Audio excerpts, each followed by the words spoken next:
Big boss season 9 ఎంత రసవత్తరంగా జరుగుతుందో ప్రత్యేకంగా చెప్పనవసరం లేదు. ఇందులో భాగంగానే స్టార్మా నుంచి తాజాగా ఒక ప్రోమో అయితే రిలీజ్ అయింది. ఆ ప్రోమోని ఒక్కసారిగా చూసుకున్నట్లయితే బిగ్ బాస్ హౌస్‌లో 10వ వారానికి సంబంధించిన కెప్టెన్సీ టాస్క్ అయితే బిగ్ బాస్ పెట్టాడనే చెప్పుకోవాలి. ఈ టాస్క్‌లో భాగంగా రీతు, అలాగే నిఖిల్ అండ్ తనూజ వీళ్ళు ముగ్గురు కూడా కెప్టెన్సీ కంటెండర్‌గా పోటీ చేస్తున్నారు.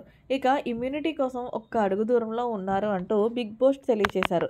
ఇక ఇందులో భాగంగానే మీరు మీ ముగ్గురిలో ఎవరు ఈ వారం కెప్టెన్ అయ్యి ఇమ్యూనిటీని సంపాదించుకుంటారో దానికి నేను ఇస్తున్న టాస్క్ హోల్డ్ ద క్రౌడ్ అంటూ బిగ్ బాస్ ఒక డిఫరెంట్ టాస్క్ని ఏర్పాటు చేశారు. అయితే హౌస్లో గార్డెన్ ఏరియాలో ఎవరైతే ముగ్గురు పార్టిసిపేట్ చేస్తున్నారో రీతు, నిఖిల్ అలాగే తనుజ వీళ్ళు ముగ్గురు బొమ్మలున్న స్టాచ్యూస్ని ఏర్పాటు చేశారు. అయితే వీళ్ళు ముగ్గురికి నైఫ్‌నైతే ఇచ్చారు. ఇక ఈ టాస్క్‌కి సంచాలకుగా సుమన్ అన్న వ్యవహరించాడు. ఇక ఇందులో భాగంగా ఎవరిలో ఫోటో ముందు వాళ్ళు ఎదుర్కొంటూ ఏదైతే కనుబొమ్మల మధ్యన ఆ కత్తి గురిపెట్టి అలా ఎక్కువసేపు హోల్డ్ చేసుకుంటూ ఉంటారో వాళ్ళే ఈ టాస్క్‌లో విజయం సాధించి వాళ్ళు ఈ కెప్టెన్ అవుతారంటూ బిగ్ బాస్ తెలియచేశారు.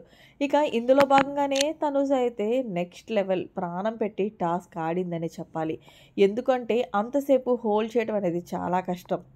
సో లైవ్‌లో గనక దాదాపు 2:30 గంటలు ఆ కత్తిని హోల్డ్ చేసి మొత్తానికి నిఖిల్‌ని అలాగే రీతుని మట్టి కరిపించిన 11వ వారం కెప్టెన్ అయిన దానిపై మీరేమంటారనేది కామెంట్ చేయండి. నిజంగా తనూజ అయితే కనుక టాస్కుల్లో ఆడపులిలాగా నిజంగా తన సత్తా చాటిందనే చెప్పాలి. మరి మీరేమంటారు తనూజ కెప్టెన్ అవ్వడంపై? అది కూడా ఫ్యామిలీ వీక్. మరి లేటెస్ట్ లైవ్ అప్డేట్స్ కోసం చూస్తూనే ఉండండి మన channel. Thanks for watching. Bye bye. Have a nice day.